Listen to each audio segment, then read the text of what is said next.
할렐루야. 성도님 여러분 반갑습니다. 유튜브 성도님들도 반갑습니다.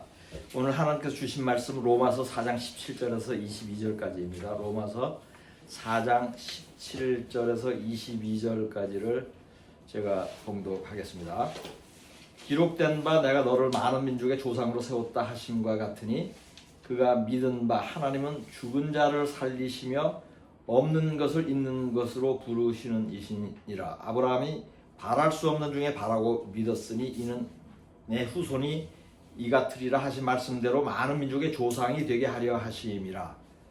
그가 100세나 되어 자기 몸이 죽은 것 같고 사라의 태가 죽은 것 같음을 알고도 믿음이 약하여지지 아니하고 믿음이 없어 하나님의 약속을 의심하지 않고 믿음으로 견고하여져서 하나님께 영광을 돌리며 약속하신 그것을 또한 능히 이루실 줄을 확신하였으니 그러므로 그것이 그에게 의로 여겨졌느니라. 아멘.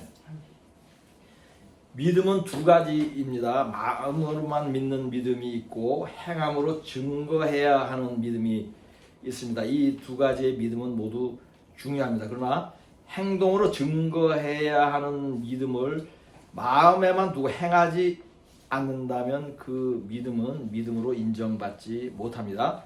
야고보서 2장 26절을 보겠습니다. 영혼 없는 몸이 죽은 것 같이 행함이 없는 믿음은 죽은 것이니라. 아멘. 이 구절은 행함이 없는 믿음은 죽은 믿음이라고 말씀합니다. 죽은 믿음이란 구원받지 못하는 믿음을 의미합니다. 가난한 자를 보고 마음으로만 불쌍히 여기거나 말로만 위로하고 실제로 돕지 않는 것이 행함이 없는 믿음입니다. 행함으로 보여야 하는 믿음도 먼저 마음으로 믿어야 합니다. 마음의 믿음이 없이 행하는 믿음을 보일 수는 없습니다. 그러므로 먼저 마음으로 믿는 것이 매우 중요합니다. 로마서 10장 10절을 보겠습니다. 사람이 마음으로 믿어 의에 이르고 입으로 시인하여 구원에 이르느니라. 아멘. 마음으로 믿고 입으로 시인하는 믿음도 이처럼 중요하게 성경이 가르치고 있습니다. 그러므로 사람들에게 입으로 예수를 구세주로 시인하는 그러한 기도를 하게 하는 것이죠. 저는 행하는 믿음에 대한 설교를 많이 한 편인데 그 이유는 크리스천들이 겉모습은 신실해 보이는데 행하지 않는 것을 많이 보았기 때문입니다. 저 또한 오랫동안 그런 믿음 생활을 한 적이 있기 때문입니다. 그러나 오늘은 마음의 믿음에 대한 설교를 하려고 합니다. 그 이유는 행하는 믿음이 없는 것도 근본적으로 마음의 믿음이 약하기 때문이라는 것을 가르치기 위한 것이에요. 마음으로 믿고 입으로 시인하는 것이 믿음의 시작이고 그 후에 말씀을 따라 행하면 온전한 믿음이 되는 것입니다. 마음으로 믿는 것과 행하는 믿음의 개념은 다릅니다. 그렇다고 이 둘이 서로 분리된 것은 아닙니다. 둘은 연결되며 상관이 있습니다. 크리스천은 믿음을 삶에 적용해야 하는데 그때 마음으로 믿는 것과 행하는 믿음은 함께 움직입니다. 본문 구절은 아브라함의 믿음을 좋게 여기는 말씀입니다. 믿음과 확신이라는 단어가 6번이나 언급될 정도로 아브라함의 믿음을 칭찬하고 있습니다. 여기서 언급한 아브라함의 믿음은 마음으로 믿는 믿음이에요. 그가 믿은 것이 세 가지입니다. 첫째, 자신을 많은 민족의 조상으로 세웠다는 말씀을 믿었습니다. 둘째, 하나님은 죽은 자를 살리시고 없는 것을 있게 한다는 것을 믿었어요. 셋째, 자신과 아내가 많이 늙었음에도 자녀를 주신다는 말씀을 믿었습니다. 이런 아브라함의 믿음은 마음으로만 믿는 믿음이지만 하나님께서 의롭다고 인정했습니다. 본문 말씀 중 로마서 4장 20절에서 22절까지를 보겠습니다. 믿음이 없어 하나님의 약속을 의심하지 않고 믿음으로 견고하여져서 하나님께 영광을 돌리며 약속하신 그것을 또한 능히 이루실 줄을 확신하였으니 그러므로 그것이 그에게 의로 여겨졌느니라. 아멘. 이 구절은 아브라함의 믿음이 견고하고 확신을 가졌다고 합니다. 이처럼 믿음이 견고하다고 인정받으면 하나님은 그 사람을 의롭게 여깁니다. 그렇다면 아브라함의 믿음이 마음으로만 믿는 것에 그친 것일까요? 이런 아브라함의 믿음은 행함으로 나타납니다. 그것은 아들 이삭을 산 제사로 하나님께 바치려고 한 것입니다. 창세기 22장 9절 10절을 보겠습니다. 하나님이 그에게 일러주신 곳에 이른지라 이에 아브라함이 그곳에 제단을 쌓고 나무를 버려놓고 그의 아들 이삭을 결박하여 제단 나무 위에 놓고 손을 내밀어 칼을 잡고 그 아들을 잡으려 하니. 아멘. 하나님은 믿음을 시험하십니다. 마음과 입으로 믿는 자들에게 그것이 진심인지 시험합니다. 아브라함도 시험을 받았습니다. 그리고 그 시험을 통과하였습니다. 창세기 22장 11절 12절을 보겠습니다. 여호와의 사자가 하늘에서부터 그를 불러 이르시되 아브라함아 아브라함아 하시는지라 아브라함이 이르되 내가 여기 있나이다 하매 사자가 이르시되 그 아이에게 내 손을 대지 말라 그에게 아무 일도 하지 말라 내가 내 아들 내 독자까지도 내게 아끼지 아니하였으니 내가 이제야 네가 하나님을 경외하는 줄을 아노라. 아멘. 아브라함은 실제로 칼을 들어 아들 이삭을 죽이기 직전까지 갔습니다. 천사가 3초만 늦게 왔어도 이삭은 죽었을 것입니다. 이것이 하나님이 믿음을 테스트하는 방법이에요. 끝까지 버텨야 합니다. 믿는 사람들은 돈이 필요할 때 하루 전 또는 당일에 하나님이 주시는 것을 경험한 적이 있을 것입니다. 그러나 어떤 사람은 일주일 전에 돈을 사람에게 빌려버립니다. 이렇게 하면 돈에 대한 시험을 통과하지 못합니다. 계속 돈이 부족하다고 여기며 살게 됩니다. 여기서 이삭의 믿음도 탁월한 것을 볼 수 있습니다. 16 먹은 이삭은 아버지가 몸을 묶을 때에 늙은 아버지를 밀치고 도망갈 수 있었을 것입니다. 그러나 하나님이 재물을 따로 준비했다는 아버지의 말을 믿었어요. 그래서 그대로 있었던 것이에요. 이것도 믿음이에요. 하나님은 처음부터 아브라함에게 아들 이삭을 바치라고 명령했죠. 그러므로 아브라함이 이삭에게 한 말은 거짓말이었어요. 아버지의 말을 순종하는 이삭은 그 후로 복을 받아 인생의 고난도 없이 부유하게 평생을 살았고 이스라엘을 낳았습니다. 이삭도 시험을 통과한 것입니다. 아주 큰 시험이었죠. 아버지에게 도살당할 뻔한 시험이었어요. 그러니까 이 시험이 워낙 커가지고 평생 시험 안 나간 것 같아요. 그 후로 이삭은 뭐 하여튼 성경에는 시험 당할 만한 일이 없었어요. 그죠? 우물도 파기만 하면 나오고 물이 나오고 그죠? 형통가 있습니다. 마음의 큰 믿음이 행하는 큰 믿음을 낳았습니다. 믿는 자들은 이러한 시험의 때에 믿음으로 반응해야 합니다. 믿음에 합당한 행동을 해야 합니다. 그리할 때에 시험이 빨리 끝납니다. 그리할 때에 구원에 이르는 믿음으로 확정을 받습니다. 믿음의 정의를 잘 표현한 성경 구절이 있습니다. 히브리서 11장 1절 말씀입니다. 믿음은 바라는 것들의 실상이요 보이지 않는 것들의 증거니. 아멘. 이 말씀은 마음으로 믿는 믿음에 대한 정의입니다. 이루어지지 않았지만 믿음을 가지고 바라면 실제로 그렇게 이루어진 것과 같다는 뜻이에요. 또 보이지 않지만 그러한 것이 있다고 믿으면 있는 것이 분명하다는 증거라는 말씀이에요. 믿음은 이처럼 큰 능력이 있으며 불가능이 없으며 천국으로 가는 유일한 조건입니다. 왜냐하면 믿음으로 구원받기 때문이죠. 믿음으로 구원받는다는 성경 구절 몇 곳을 보겠습니다. 에베소서 2장 8절을 보겠습니다. 너희는 그 은혜에 의하여 믿음으로 말미암아 구원을 받았으니 이것은 너희에게 난 것이 아니요 하나님의 선물이라. 아멘. 디모데후서 3장 15절을 보겠습니다.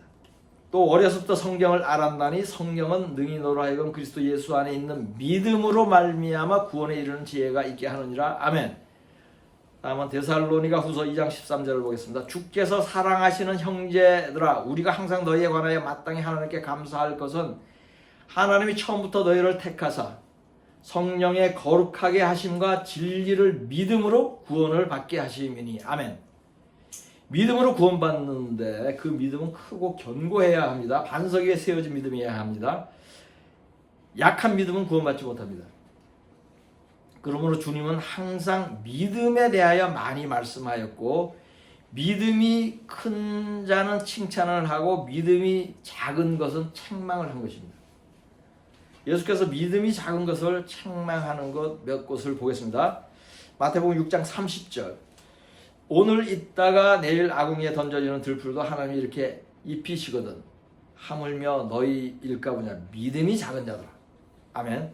마태복음 6장 8장 26절을 보겠습니다. 예수께서 이르시되 어찌하여 무서워하느냐 믿음이 작은 자들아 하시고 곧 일어나사 바람과 바다를 꾸짖으시니 아주 잔잔하게 되거늘. 아멘. 다음은 마태복음 14장 31절 보겠습니다. 예수께서 즉시 손을 내밀어 그를 붙잡으시며 이르시되 믿음이 작은 자여 왜 의심하였느냐 하시고. 아멘. 마태복음 16장 8절 보겠습니다. 예수께서 하시고 이르시되 믿음이 작은 자들아 어찌 떡이 없으므로 서로 논의하느냐. 아멘. 마지막으로 마가복음 4장 10절을 보겠습니다. 이에 제자들에게 이르시되 어찌하여 이렇게 무서워하느냐 너희가 어찌 믿음이 없느냐 하시니. 아멘. 지금 살펴본 구절들은 예수님이 제자들에게 믿음이 작다고 책망한 것이에요. 예수님을 따르며 배운 제자들이 이렇게 믿음이 없다고 책망을 받았으면 보통의 사람들이 얼마나 믿음이 작을지는 짐작이 갑니다. 예수님은 제자들에게 다른 책망은 거의 하지 않았어요. 식사 준비를 잘 하지 않았다든가 왜 모임에 늦게 왔다든가 이런 것 가지고 책망하지 않았습니다. 또 계명을 지키지 않다고 책망하지도 않았어요. 믿음이 작은 것을 볼 때 책망했어요. 그리고 믿음이 큰 것을 볼 때는 칭찬하였습니다. 예수님이 믿음이 큰 것을 칭찬한 구절을 보겠습니다. 마태복음 15장 28절. 이에 예수께서 대답하여 이르시되 여자여 내 믿음이 크도다 내 소원대로 되리라 하시니 그때부터 그의 딸이 나으니라. 아멘. 누가복음 7장 9절을 보겠습니다. 예수께서 들으시고 그를 놀랍게 여겨 돌이키사 따르는 무리에게 이르시되 내가 너희에게 이르노니 이스라엘 중에서도 이만한 믿음은 만나보지 못하였노라 하시더라. 아멘. 누가복음 8장 47절 48절을 보겠습니다. 여자가 스스로 숨기지 못할 줄 알고 떨며 나와 엎드려 그 손댄 이유와 곧 나은 것을 모든 사람 앞에서 말하니 예수께서 이르시되 딸아 내 믿음이 너를 구원하였으니 평안히 가라 하시더라. 아멘. 예수님은 다른 일에는 칭찬하고 놀라는 일이 없습니다. 믿음이 큰 것을 볼 때 칭찬하고 놀라십니다. 그 이유는 믿음이 가장 중요하기 때문이에요. 믿음으로 구원받기 때문입니다. 예수님은 마음속의 믿음을 칭찬하지 않았습니다. 행동을 보고 그들의 믿음을 평가하고 칭찬했습니다. 그러나 행하는 믿음도 결국 마음의 믿음에서 시작된 것이므로 둘 다 모두 중요한 것입니다. 마음의 믿음은 결국 행동으로 나타나고 행동으로 믿음이 측정됩니다. 그렇다면 믿는 사람은 어려운 상황에 처했을 때 자신의 반응과 행동을 보면서 스스로의 믿음을 측량할 수 있을 것입니다. 지금까지 예수님이 놀랄 정도의 믿음을 가진 사람 몇 사람을 살펴보았습니다. 주님이 놀랄 정도이면 참으로 믿음이 큰 것은 분명합니다. 그런데 이들은 모두 이방인들이었습니다. 이스라엘 사람은 하나도 없었어요. 이것은 그리스도를 배출한 유대인은 예수를 잘 믿지 않고 이방인들이 더 많이 믿게 될 것을 예표적으로 보여주는 사건들이었어요. 이러한 사실을 염두하고 예수님께서 유대인들에게 하신 말씀이 있습니다. 누가복음 4장 25절에서 27절까지를 보겠습니다. 내가 참으로 너희에게 이르노니 엘리야 시대에 하늘이 3년 6개월간 닫히어 온 땅에 큰 흉년이 들었을 때에 이스라엘에 많은 과부가 있었으되 엘리야가 그중 한 사람에게도 보내심을 받지 않고 오직 시돈 땅에 있는 사렙다의 한 과부에게 뿐이었으며 또 선지자 엘리사 때에 이스라엘에 많은 나병 환자가 있었으되 그 중에 한 사람도 깨끗함을 얻지 못하고 오직 수리아 사람 나만 뿐이었느니라. 아멘. 이스라엘 사람들이 은혜의 복음을 받지 못하고 이방인에게 은혜의 복음이 돌아가는 것은 이미 고대 때부터 예시되어 있었습니다. 이 말씀의 뜻을 이해한 바리새인들, 이스라엘 사람들을 모욕한다는 뜻을 이해한 이 바리새인들이 그 후에 이 말을 듣고 예수를 미워하고 죽이려고 했습니다. 이러한 예표적인 사건은 현대 교회 안에서도 적용이 됩니다. 믿음 생활을 오래 한 사람들에게는 큰 믿음이 잘 보이지 않고 오히려 신앙생활의 연륜이 짧은 교인들이 믿음이 큰 것을 종종 볼 수 있는 것이 그것입니다. 저도 오랫동안 믿음 생활을 했는데 그 오랜 기간 동안 믿음이 없었어요. 저를 봐도 그렇습니다. 근데 저희 성도들 중에는 믿음의 연륜이 짧은데 믿음이 아주 크고 좋은 분들이 있어요. 그래서 제가 이 말씀을 드릴 수 있는 것입니다. 믿음은 믿는 기간과는 상관이 없습니다. 그러므로 먼저 된 자들 중에 나중되는 자가 많고 나중된 자들 중에 먼저 되는 자가 많다고 말씀하는 것입니다. 마태복음 19장 30절을 보겠습니다. 그러나 먼저 된 자로서 나중되고 나중된 자로서 먼저 될 자가 많으니라. 아멘. 예수님에게 가장 중요한 것은 사람들의 믿음이에요. 왜냐하면 믿음으로 구원받기 때문입니다. 그리하여 자신의 제자인 베드로를 위하여 기도할 때도 베드로의 믿음이 약해지지 않도록 기도했습니다. 누가복음 22장 32절을 보겠습니다. 그러나 내가 너를 위하여 내 믿음이 떨어지지 않기를 기도하였노니 너는 돌이킨 후에 내 형제를 굳게 하라. 아멘. 이 구절은 예수님이 잡혀가기 직전에 베드로에게 하신 말씀입니다. 베드로는 바다 위를 걸어오라는 주님의 말씀에 순종한 제자예요. 이 정도면 믿음이 좋은 것입니다. 베드로에게 큰 믿음이 있는 것을 아시는 주님께서 그 믿음을 잘 지키도록 기도한 것이에요. 돌이킨 후에 내 형제를 굳게 하라는 것은 돌아가서 다른 제자들도 믿음이 강하도록 도우라는 그런 의미입니다. 이 말씀은 믿음이 강한 사람이 믿음이 약한 자를 강하게 세울 수 있다는 의미가 있습니다. 예수님은 자신이 죽은 후에 남겨진 제자들의 믿음이 약해져서 구원받지 못할까봐 염려하는 것입니다. 이처럼 예수님의 관심은 오직 믿음이었습니다. 그리하여 사람들이 믿음이 없을까 늘 근심하였습니다. 누가복음 18장 1절과 18장 8절을 보겠습니다.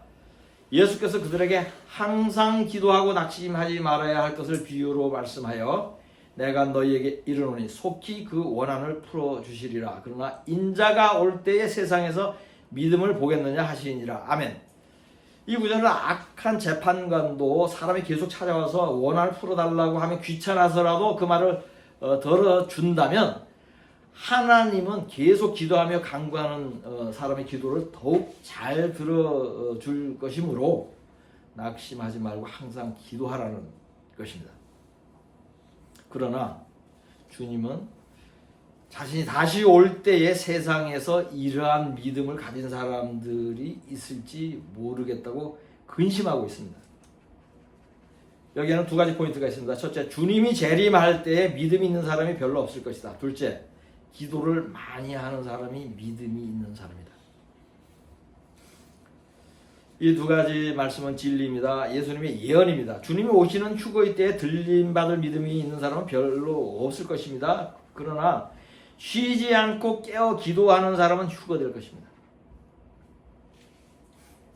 창세 이래로 믿음이 있는 사람은 극소수였습니다. 노아의 홍수 때에 노아를 제외한 온 인류가 믿음이 없었습니다. 출애굽한 이스라엘 성인 남자 60만 명 중에 믿음이 있는 사람은 여호수아와 갈렙 두 사람뿐이었습니다. 소돔과 고모라 주민 수만 명 중에 롯만 믿음이 있었고 나머지는 믿음이 없어 모두 유황불에 타 죽는 심판을 받았습니다. 엘리야 때에 이스라엘 인구가 700만 명이었는데 그중 7천 명만 믿음이 있었습니다.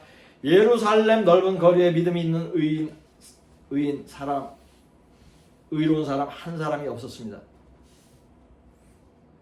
예레미야 5장 1절을 보겠습니다. 너희는 예루살렘 거리로 빨리 다니며 그 넓은 거리에서 찾아보고 알라. 너희가 만일 정의를 행하며 진리를 구하는 자를 한 사람이라도 찾으면 내가 이 성읍을 용서하리라. 아멘.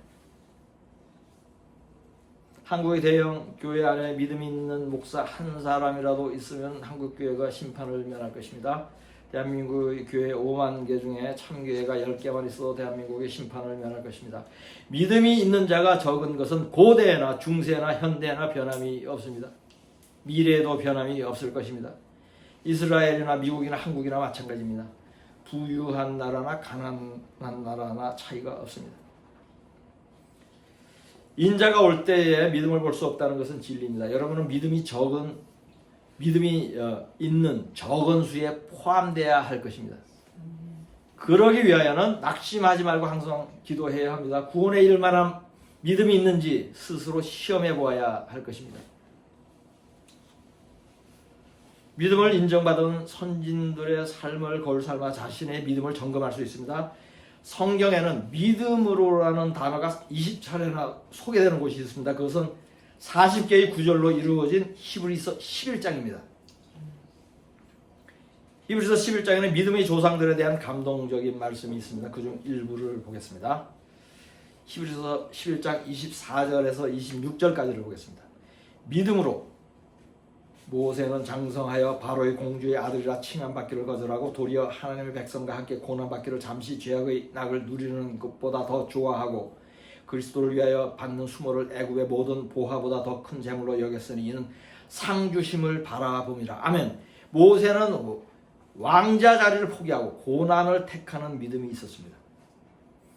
안락한 자리를 떠나서 고난을 택하는 것이 믿음입니다. 히브리서 11장 36절에서 38절까지를 보겠습니다.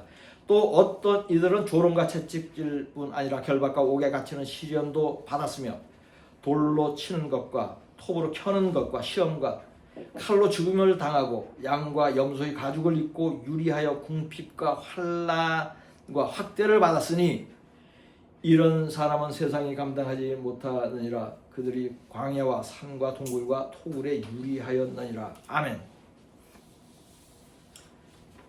시련과 핍박을 당하여도 믿음만은 지킨다면 그 사람은 세상이 감당하지 못할 큰 믿음이 있는 것입니다. 지금은 마지막 때이고 믿는 자들은 언제든지 이러한 환난과 시련을 겪을 수 있습니다. 이때에 믿는 자들의 믿음의 공력이 시험을 받을 것입니다. 믿음이 없이는 하나님을 기쁘시게 하지 못합니다. 믿음이 없이는 구원받지 못합니다. 하나님께 나아가는 자는 하나님이 상 주시고 구원하신다는 것을 믿어야 합니다. 믿음은 삶으로 행동으로 보여집니다. 마음으로 믿는 믿음이 행하는 믿음을 낳습니다. 본문 말씀으로 설교를 마치겠습니다. 기록된 바 내가 너를 많은 민족의 조상으로 세웠다 하심과 같으니 그가 믿은 바 하나님은 죽은 자를 살리시며 없는 것을 있는 것으로 부르시는 이시니라. 아브라함이 바랄 수 없는 중에 바라고 믿었으니 이는 내 후손이 이 같으리라 하신 말씀대로 많은 민족의 조상이 되게 하려 하심이라. 그가 100세나 되어 자기 몸이 죽은 것 같고 사라의 태가 죽은 것 같음을 알고도 믿음이 약하여지지 아니하고 믿음이 없어 하나님의 약속을 의심하지 않고 믿음으로 견고하여져서 하나님께 영광을 돌리며 약속하신 그것을 또한 능히 이루실 줄을 확신하였으니 그러므로 그것이 그에게 의로 여겨졌느니라. 아멘.